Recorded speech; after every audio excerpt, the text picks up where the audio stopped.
আসসালামু আলাইকুম এভরিওয়ান, সবাই কেমন আছেন? আশা করছি যে যার মতো ভালো আছেন। আজ আমি আপনাদের সাথে শেয়ার করব অনেক মজার এবং অনেক সহজ রেসিপিতে ভাপা পিঠার রেসিপি। তো এই ভাপা পিঠার রেসিপিটা একদম সহজে যে কেউ কিন্তু বানিয়ে ফেলতে পারবেন আমার এই রেসিপিটি ফলো করলে।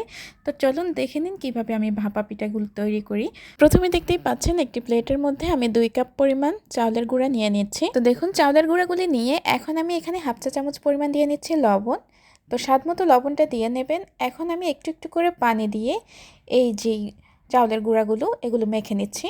তো দেখুন এগুলো কিন্তু একসাথে পানি দেওয়া যাবে না, একটু একটু করে পানি দিয়ে এগুলোকে এভাবে মেখে নিতে হবে। তো দেখুন এগুলোকে আমি মেখে নিয়েছি খুব ভালো করে। তো এইভাবে মেখে নেওয়ার পর এখন আমি এটাকে একটি ঢাকনা দিয়ে ঢেকে রাখবো। তো ঢাকনা দিয়ে ঢেকে এটাকে 5 মিনিট রেখেছিলাম। এখন আমি ঢাকনাটা উঠিয়ে নিচ্ছি। ঢাকনাটা উঠিয়ে এখন আমি পিঠাগুলি তৈরি করব। এখন পিঠাগুলি তৈরি করার জন্য কিন্তু এটা একদমই রেডি। তো এখন আমি এটা এক সাইডে সরিয়ে একটি বোল নিয়ে নিয়েছি। এর মধ্যে আমি একটি স্ট্রেনার দিয়ে এই চাউলের গুঁড়াগুলি আমি চেলে নিচ্ছি। তো দেখুন এগুলোকে এভাবে চেলে নিতে হবে। চেলে নিলে এটা ঝরঝরা হবে। আর খেয়াল রাখবেন এই চাউলের গুঁড়ার মধ্যে কিন্তু বেশি পানি দিতে যাবেন না। বেশি পানি দিলে এটা আঠা আঠা হয়ে যাবে। আর একবারে কম পানিও দেবেন না, তাহলে কিন্তু এটা ভেঙে যাবে। তো পরিমাণ মতো পানি দিতে হবে। তো দেখতেই পাচ্ছেন এখন আমি এগুলো এক সাইডে সরিয়ে এখানে আমি নিয়ে নিয়েছি খেজুরি গুড় আর নিয়ে নিয়েছি একদম ফ্রেশ কুড়ানো নারকেল।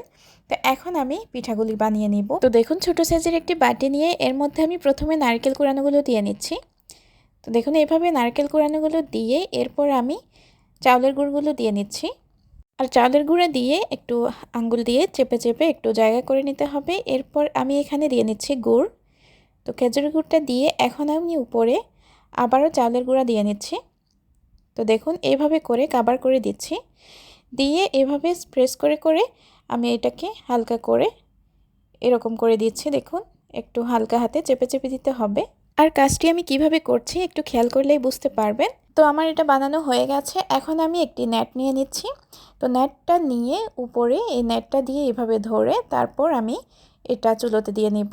তো চুলোতে আগে থেকে আমি একটি পাত্রে পানি গরম করে নিয়েছি। এখন আমি একটি স্ট্রেনার বসিয়ে এরপর উপরে এই বাটিটা দিয়ে নিয়েছি, দেখতেই পাচ্ছেন। তো এখন আমি বাটিটা উঠিয়ে নিচ্ছি আর পিঠাটাকে আমি নেট দিয়ে এভাবে একটু হালকা মরিয়ে নিচ্ছি।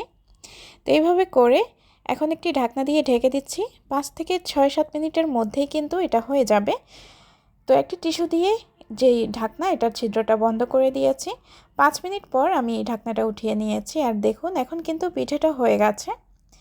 যেহেতু পানিটা আগেই গরম করে রেখেছিলাম ওই হিসেবে পিঠাটা তাড়াতাড়ি হয়ে গেছে। তো দেখুন আমি এভাবে একটি একটি করে সবগুলো পিঠে বানিয়ে নিয়েছি। আর এই শীতের মৌসুমে কিন্তু আপনারা এই পিঠেগুলি এরকম সহজ রেসিপিতে বানিয়ে ফেলতে পারবেন। তো আমার এই পিঠেগুলি যে এত মজার হয়েছে খেতে এটা আপনাদেরকে বলে বোঝানো যাবে না। আপনারা এইভাবে বাসায় বানিয়ে খেলেই কিন্তু বুঝতে পারবেন। আর ঝটপটভাবে এইভাবে আপনারা যে কোনো হাঁড়িতেই কিন্তু পিঠে বানিয়ে ফেলতে পারবেন। শুধুমাত্র একটি স্ট্রেনার বসিয়ে একটি নেট দিয়ে বসিয়ে দিলেই কিন্তু পিঠেটা হয়ে যাবে। তো আমি একটি পিঠে খেয়ে দেখেছি। তো পিঠেটা কিন্তু অনেক বেশি মজা হয়েছে আর একদম সফট হয়েছে। আর পিঠেগুলি কিন্তু আমি দুইভাবে বানিয়েছি। প্রথমেই একরকম বানিয়েছি, এরপর আমি গুড় এবং নারকেল কোড়ানোগুলো একদম সব কিছু একসাথে মিশিয়ে তারপর বানিয়ে নিয়েছি। তো এখন আমি যে মেশানো পিঠাটা সেটা আমি খেয়ে নিচ্ছি, দেখি কেমন হয়েছে।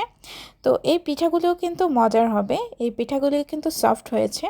তো এই পিঠাটাও কিন্তু আমার কাছে অনেক বেশি মজা লেগেছে। আপনারা এভাবেও কিন্তু বানিয়ে ফেলতে পারবেন। তো আশা করছি আমার আজকের রেসিপিটিও আপনাদের ভালো লেগেছে। আর ভালো লেগে থাকলে অবশ্যই আমার ভিডিওটিতে লাইক, কমেন্ট এবং শেয়ার করতে ভুলবেন না। আর আমার এই সহজভাবে পিঠার রেসিপিটি আপনাদের কেমন লেগেছে অবশ্যই কমেন্ট করতে ভুলবেন না। তো সবাইকে আমার চ্যানেলটি সাবস্ক্রাইব করার জন্য অনুরোধ রইল এবং আমার পেজটি ফলো দিয়ে রাখবেন। এতে করে আমার নিত্য নতুন সব ভিডিওগুলো সবার আগেই আপনারা দেখতে পারবেন।